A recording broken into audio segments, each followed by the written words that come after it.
नमस्कार दोस्तों। मध्य प्रदेश के ज्योग्राफिकल डिवीज़न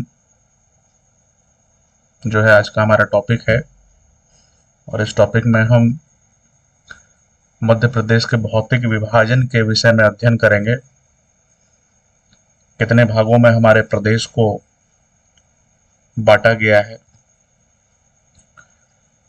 तो जो मध्य प्रदेश है, यदि उसकी हम भौतिक संरचना की बात करें तो प्रदेश, जैसा कि आप देख रहे हैं, प्रदेश में की जो औसत ऊंचाई है, उच्च भूमि की जो औसत ऊंचाई है वह लगभग 300 मीटर बतलाई गई है, 300 मीटर। पर्वत, पठार, झील, मैदान आदि सभी प्रकार की स्थलकृतियां हमारे मध्य प्रदेश में पाई जाती हैं। यदि इस मैप की हम बात करें तो यह मध्य प्रदेश का एक मैप है जिसमें प्रदेश को कुल 7 भागों में विभाजित किया गया है। कुल कितने डिवीजन है? कुल डिवीजन है 7 भाग में इन्हें बांटने का प्रयास किया गया है, जिसमें जो सबसे बड़ा भाग है प्रदेश का उसे हम मालवा के पठार के नाम से जानते हैं। It is known as the plateau of Malwa. और जैसा कि आप देख रहे हैं कि सबसे जो छोटा भाग है वह है the plateau of Baghelkhand, Baghelkhand का पठार, और वह प्रदेश के 7% भाग में फैला है। मालवा के पठार की बात करें तो यह प्रदेश के 28% हिस्से में, 28% पार्ट ऑफ मध्य प्रदेश इसका फैलाव है।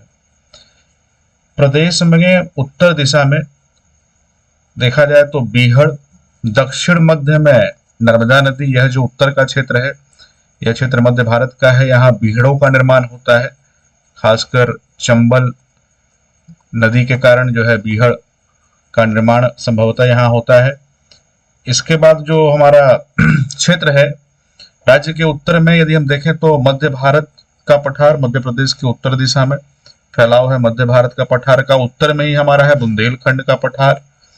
उत्तर पूर्व की बात करें यदि हम, यह हमारा पूर्व दिशा है। उत्तर पूर्व में 2 पठारे हिस्सा है, रीवा पन्ना का पठार और बघेलखंड का पठार।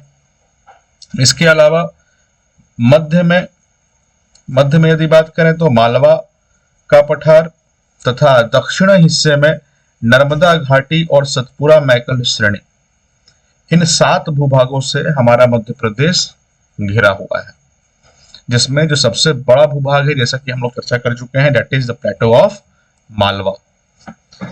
इसके बाद यदि हम आगे बढ़ें तो देखेंगे कि प्रदेश को प्रारंभ की यदि हम बात करें तो मध्य प्रदेश राज्य वर्ष 2000 के पूर्व कुल 9 भौतिक विभागों में बटा हुआ था। टोटल डिविजन्स कितने थे? 9 भागों में बटा हुआ था। परंतु आप जानते हैं कि वर्ष 2000 में प्रदेश से एक जिला अलग हुआ और जिसका नाम क्या पड़ा? छत्तीसगढ़। छत्तीसगढ़ नामक जिले का राज्य का निर्माण अलग हो गया। सॉरी, राज्य है छत्तीसगढ़। वर्ष 2000 में भारत में 3 राज्य बने थे, जिसमें से मध्य प्रदेश से अलग होकर छत्तीसगढ़ राज्य का निर्माण हुआ, उत्तर प्रदेश से अलग होकर उत्तराखंड और बिहार से झारखंड। उसमें एक काफी प्रमुख राज्य बना जिसे हम छत्तीसगढ़ के नाम से जानते थे। तो वर्ष 2000 के पूर्व प्रदेश में यदि हम कुल भौतिक विभागों की चर्चा करें तो कुल 9 भौतिक विभाग थे, 9 फिजिकल डिवीजन। तो 9 भौतिक विभागों में जो 2 भौतिक प्रदेश थे, इसके अंतर्गत महानदी बेसिन और दंडकारण्य का क्षेत्र, 2 प्रमुख क्षेत्र आया करते थे। परंतु वर्तमान स्थिति में यदि बात करें तो महानदी बेसिन और दंडकारण्य का क्षेत्र जो है यह हमारे छत्तीसगढ़ के क्षेत्र में, जो पूर्व का जो क्षेत्र है, ईस्टर्न पार्ट है, इसमें चला गया है। वर्तमान स्थिति में प्रदेश में कुल 7 भौतिक प्रभाग हैं, जिसमें मध्य भारत का पठार, बुंदेलखंड का पठार, मालवा का पठार, रीवा पन्ना का पठार, नर्मदा सोन घाटी, सतपुड़ा मैकल श्रेणी और बघेलखंड का क्षेत्र आता है। जिसमें सेंट्रल इंडिया की यदि बात करें हम, सेंट्रल इंडिया मतलब मध्य भारत हमारे सबसे ऊपरी हिस्से में है, मालवा प्लेट्यू मिडिल हिस्से में है, नर्मदा सोन घाटी यह घाटी का क्षेत्र है, निचला हिस्सा हमारा सबसे सतपुड़ा मैकल श्रेणी का और पूर्वी हिस्सा बघेलखंड, रीवा पन्ना का पठार। और जानते हैं आप उत्तर प्रदेश के जो नजदीक का जो हिस्सा है, that is the part of Bundelkhand. तो प्रदेश को यदि हम बात करें तो कुल वर्तमान स्थिति में 7 प्रभाग बुंदेलखंड, मध्य भारत, रीवा पन्ना, मालवा, नर्मदा सोन घाटी, सतपुड़ा मैकल श्रेणी और बघेलखंड का पठार। मध्य प्रदेश के यदि हम सबसे बड़े भूभाग की बात करें तो यह जो है वह है the plateau of Malwa, Malwa का पठार। मालवा के पठार के अक्षांशीय और देशांतरीय विस्तार की चर्चा करें तो 22 डिग्री 17 मिनट से 25 डिग्री 8 मिनट उत्तरी अक्षांश तथा 73 डिग्री 17 मिनट से 79 डिग्री 4 मिनट पूर्वी देशांतर के मध्य स्थित है। ये पूरा क्षेत्र मालवा का क्षेत्र है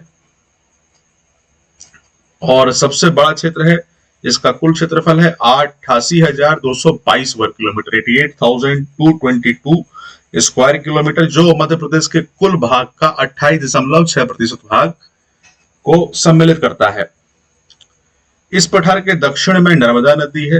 it is the southern part of Malwa प्लेटू। यहाँ नर्मदा नदी का फ्लो होता है, the flow of Narmada river. दक्षिण पश्चिम में गुजरात है। इस क्षेत्र की यदि हम बात करें तो it is the area of Gujarat. उत्तर पश्चिम में राजस्थान है। मालवा के देख रहे हैं आप, उत्तर पश्चिम में राजस्थान का क्षेत्र। उत्तर में मध्य भारत का पठार, यहाँ पर मध्य भारत का प्रथम पठार प्लेटो ऑफ सेंट्रल इंडिया एवं बुंदेलखंड को उच्च भूमियों तथा पूर्व में विंध्यन पर्वत श्रृंखला स्थित है। यहाँ पर हमारा बुंदेलखंड का क्षेत्र है and it is a Vindhyan area. तो इस प्रकार से मालवा का पठार जो सबसे बड़ा पठार है प्रदेश में सुशोभित है। मालवा पठार की चट्टानें दक्कन ट्रैप का उत्तरी हिस्सा कहलाता है। आप जानते हैं कि डक्कन ट्रैप बेसिकली जो है ज्वालामुखी उद्गार से वॉल्केनिक इरप्शन के परिणाम स्वरूप इसका निर्माण हुआ है और पूरा हमारा मध्य प्रदेश का निचली हिस्सा मालवा का क्षेत्र और महाराष्ट्र का क्षेत्र belongs to the plateau of Deccan.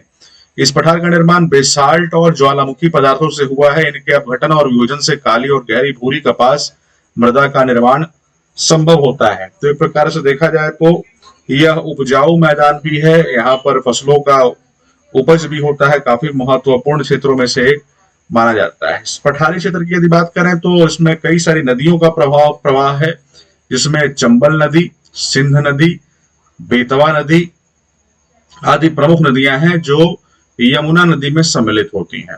इसके अलावा माही जो है ट्रिब्यूटरी नर्मदा, ताप्ती नदियां पश्चिम की ओर प्रवाहित होती हुई अरब सागर में जाकर समाहित हो जाती हैं। अगर कुछ ऊंची चोटियों की बात करें तो सबसे जो ऊंची चोटी है मालवा प्लेटू की, इट इज द जो पिक है द पिक ऑफ सिगार, जिसकी ऊंचाई है 881 मीटर। सबसे ऊंची चोटी प्रदेश की है सिगार चोटी।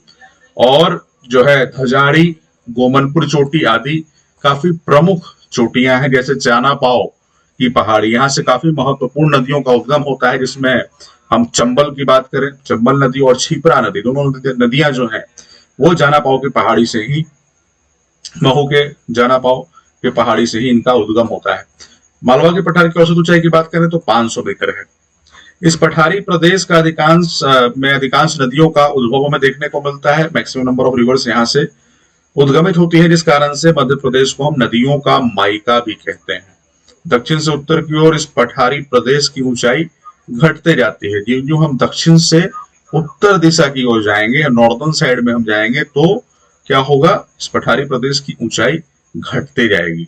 यदि हम बात करें तो सर्वाधिक जिले प्रदेश के यदि हैं तो वो किसमें हैं, it is in the plateau of Malwa. कुल 18 जिले जो हैं मालवा से होकर गुजरते हैं और कर्क रेखा बिल्कुल मालवा के बीचों बीच से गुजरती है। कर्क रेखा का क्षेत्र कुल 14 जिले कर्क रेखा से होकर गुजरते हैं, जिसमें रतलाम, उज्जैन, आगर मालवा, राजगढ़, विदिशा, भोपाल, सीहोर, रायसेन, सागर, दमोह, जबलपुर, कटनी, उमरिया, शहडोल आदि प्रमुख 14 जिले हैं जहां से ट्रॉपिक ऑफ कैंसर होकर गुजरता है। तो एक प्रकार से देखा जाए तो हम कहते हैं कि जिस प्रकार से भारत की जलवायु का प्रभाव अन्य राज्यों पर पड़ता है, उसी प्रकार से मध्य प्रदेश की जलवायु का प्रभाव अन्य जिलों पर पड़ता है। Because it is in the mid of India, Bharat के बीचों बीच है, तो अरब सागर और बे ऑफ बंगाल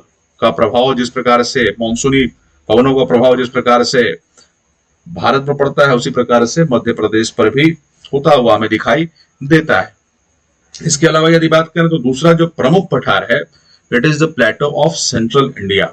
अक्षांशीय और देशांतरीय विस्तार की बात करें तो 24 डिग्री दक्ष 24 डिग्री 10 मिनट से लेकर 26 डिग्री 48 मिनट उत्तरी अक्षांश और 74 डिग्री 50 मिनट से 79 डिग्री 10 मिनट पूर्वी देशांतर का क्षेत्र।